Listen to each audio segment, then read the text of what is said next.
Perkenalkan, saya Melina Sri Lestari dengan nomor induk 184840079. Di sini saya akan mempresentasikan proposal karya tulis ilmiah saya dengan judul Naratif Review Aktivitas Antibakteri Ekstrak Limbah Kulit Pisang Kepok Musa Paradisiaca.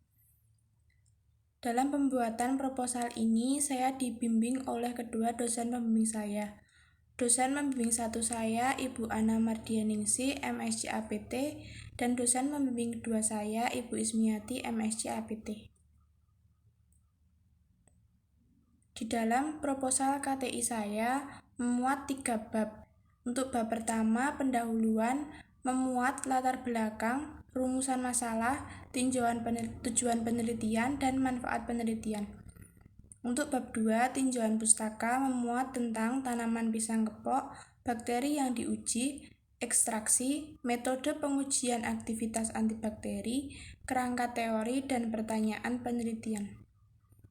Untuk bab 3, metodologi penelitian memuat tentang jenis dan rancangan penelitian, strategi pencarian literatur, kriteria inklusi dan eksklusi, seleksi studi, dan jadwal penelitian. Untuk bab 1 pendahuluan, pada latar belakang saya membahas 3 poin penting. Untuk yang pertama yaitu pemanfaatan limbah kulit pisang kepok.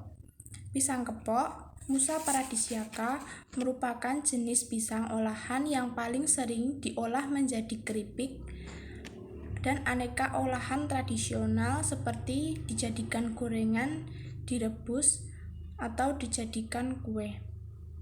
Pisang digunakan sebagai alternatif pangan pokok karena mengandung karbohidrat yang tinggi. Dengan semakin tinggi konsumsi pisang ini dapat menyebabkan penumpukan limbah kulit pisang kepok atau sampah kulit pisang. Pemanfaatan limbah kulit pisang biasanya hanya digunakan sebagai pupuk organik atau digunakan sebagai campuran pakan ternak. Sedangkan untuk pemanfaatan yang berkenaan dengan komponen senyawa aktif yang terkandung di dalam kulit pisang ini masih terbatas. Pada kulit pisang kepok memiliki senyawa metabolit yang dapat digunakan sebagai antibakteri. Kemudian untuk antibakteri sendiri merupakan zat yang dapat mengganggu pertumbuhan bakteri atau mematikan bakteri. Kulit pisang kepok mengandung tanin, flavonoid, alkaloid, dan saponin yang dapat menghambat pertumbuhan bakteri. Penelitian oleh Aryani dan Niah pada tahun 2019. Penyakit-penyakit yang disebabkan oleh bakteri diantaranya penyakit kulit dan penyakit organ dalam yang salah satunya adalah pada penyakit kulit, contohnya jerawat, bisul, imvertigo, dan lain-lain. Sedangkan untuk penyakit organ dalam misalnya infeksi saluran kencing, disentri, diare, pneumonia, dan lain-lain.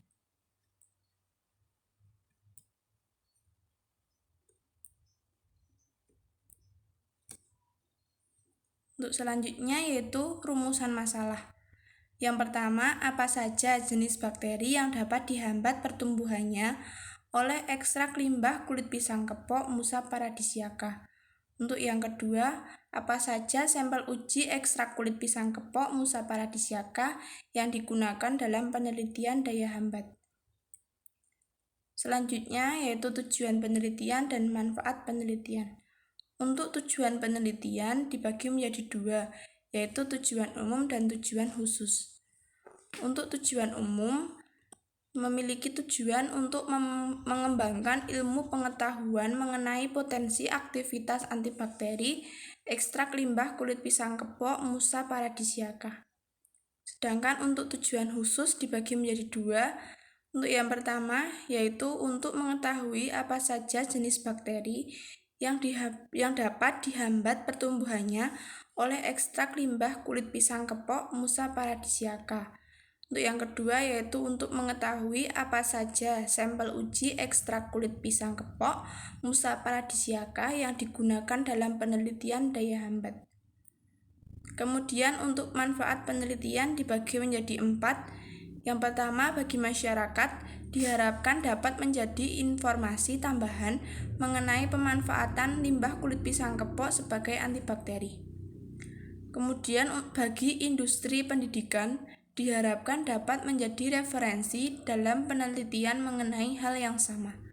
Selanjutnya bagi pengembangan pangan fungsional diharapkan dapat menjadi inovasi dan manfaat di bidang pertanian dan perkebunan dalam mengembangkan tanaman pangan sehingga dapat memberikan manfaat lebih.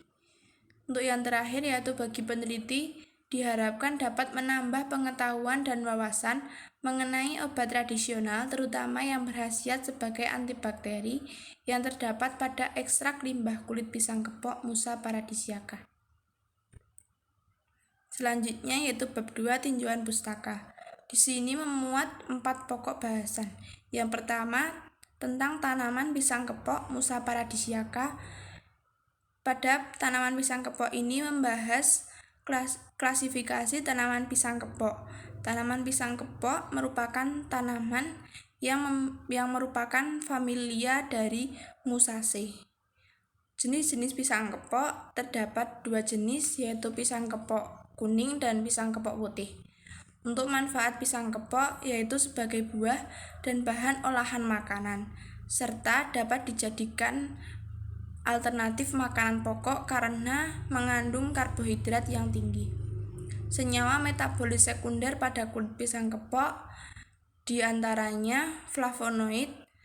Flavonoid ini bekerja dengan cara membentuk kompleks dan menyebabkan denaturasi ikatan protein membran sel, sehingga lisis dan senyawa flavonoid masuk menembus ke dalam inti sel. Kemudian terdapat tanin yang menyebabkan inaktivasi adesin, yaitu suatu protein yang terdapat pada permukaan sel, dan juga menargetkan polipeptida dinding sel sehingga terjadilah kerusakan dinding sel.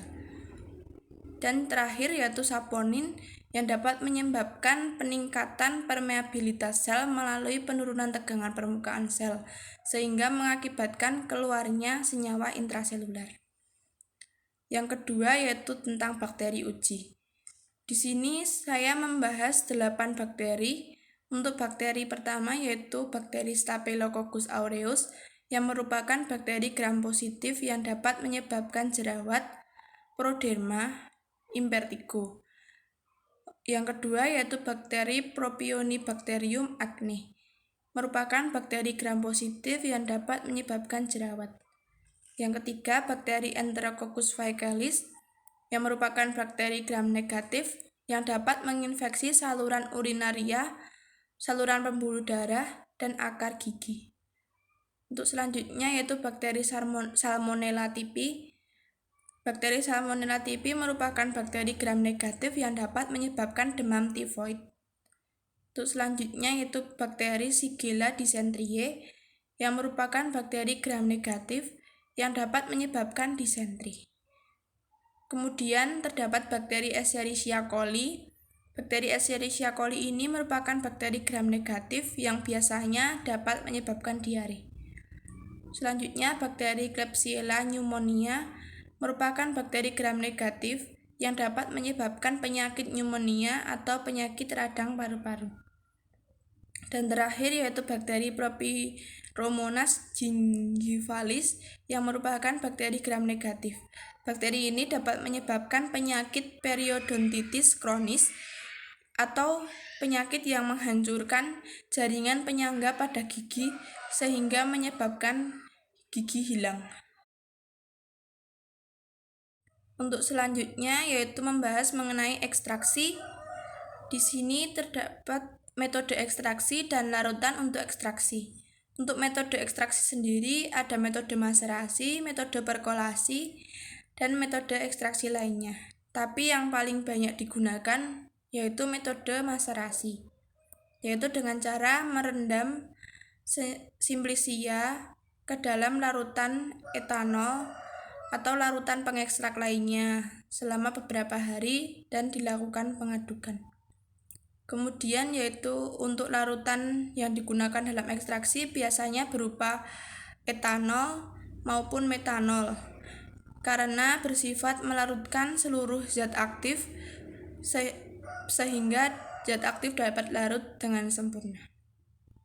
Selanjutnya yaitu pengujian aktivitas antibakteri. Karena di dalam proposal saya hanya memuat tentang metode difusi, maka di sini saya hanya membahas tentang metode difusi. Metode difusi sendiri terdapat dua jenis, yaitu metode difusi disk dengan menggunakan piringan kertas yang diletakkan pada agar-agar yang telah diberi suspensi bakteri. Kemudian terdapat juga metode kaplet teknik dengan cara membuat sunguran pada agar yang telah diberi suspensi. Kemudian sampel uji dimasukkan ke dalam lubang tersebut. Selanjutnya yaitu untuk kerangka teori. Kerangka teori saya yang seperti berikut ini. Pemanfaatan limbah kulit pisang kepok Musa paradisiaca. Kemudian ekstrak limbah kulit pisang kepok Musa paradisiaca mengandung senyawa metabolit sekunder, diantaranya flavonoid, alkaloid, tanin, saponin. Senyawa-senyawa tersebut dapat menghambat pertumbuhan bakteri atau disebut antibakteri. Kemudian dari pernyataan tersebut kemudian dicari jurnal penelitian mengenai aktivitas antibakteri ekstrak limbah kulit pisang kepok. Untuk selanjutnya dari jurnal tersebut dianalisis dan diolah datanya. Untuk pertanyaan penelitian, yang pertama, apa saja jenis bakteri yang dapat dihambat pertumbuhannya oleh ekstrak limbah kulit pisang kepok Musa paradisiaca? Untuk yang kedua, apa saja sampel uji ekstrak kulit pisang kepok Musa paradisiaca yang digunakan dalam penelitian daya hambat? Untuk selanjutnya yaitu bab 3 metodologi penelitian. Yang pertama, jenis dan rancangan penelitian. Pada penelitian ini menggunakan jenis penelitian deskriptif dengan rancangan penelitian naratif literatur review menggunakan 10 jurnal. Kemudian strategi pencarian literatur. Jurnal yang digunakan diperoleh secara online melalui situs Google Scholar dan PubMed dengan menggunakan kata kunci sebagai berikut. Yang pertama, pada Google Scholar menggunakan kata kunci Musa paradisiaca and antibactery or antibacterial or antimicroba or antimicrobial and limbah kulit pisang or kulit pisang or skin fruit wash or pills and extract and metode difusi or diffusion method, sehingga mendapatkan 104 jurnal. Kemudian pada PubMed menggunakan kata kunci Musa paradisiaca and antibacterial agent dan mendapatkan sejumlah 6 jurnal. Selanjutnya yaitu untuk kriteria inklusi dan eksklusi. Yang pertama, population atau problem. Pada inklusi, jurnal nasional dan internasional yang berhubungan dengan topik penelitian, yaitu aktivitas antibakteri ekstrak limbah kulit pisang kepok. Yang kedua, intervention. Pada inklusi, ekstrak limbah kulit pisang kepok Musa paradisiaca dengan metode difusi. Comparison. Pada inklusi tidak ada, pada eksklusi tidak ada. Outcome. Pada inklusi terdapat aktivitas antibakteri pada ekstrak limbah kulit pisang kepok Musa paradisiaca. Study design. Pada inklusi eksperimental, pada eksklusi sistematik atau literatur review. Tahun terbit. Pada eksklusi artikel atau jurnal yang terbit sebelum tahun 2010. Untuk bahasa, pada eksklusi artikel atau jurnal yang tidak menggunakan bahasa Inggris dan bahasa Indonesia. Berikut ini adalah hasil seleksi studi saya. Saya mendapatkan sejumlah 110 jurnal dari hasil pencarian melalui Google Scholar dan PubMed. Dari 110 tersebut diambil 36 jurnal yang telah terseleksi sesuai dengan topik penelitian. dan sisanya 74 jurnal tidak memenuhi kriteria inklusi dan terdapat duplikasi. Dari 36 jurnal tadi diambil 10 jurnal yang bertema aktivitas antibakteri ekstrak limbah kulit pisang kepok Musa paradisiaca yang kemudian akan direview nantinya. Dan selanjutnya yaitu jadwal penelitian. Untuk jadwal studi pustaka saya dilakukan pada bulan November tahun 2020.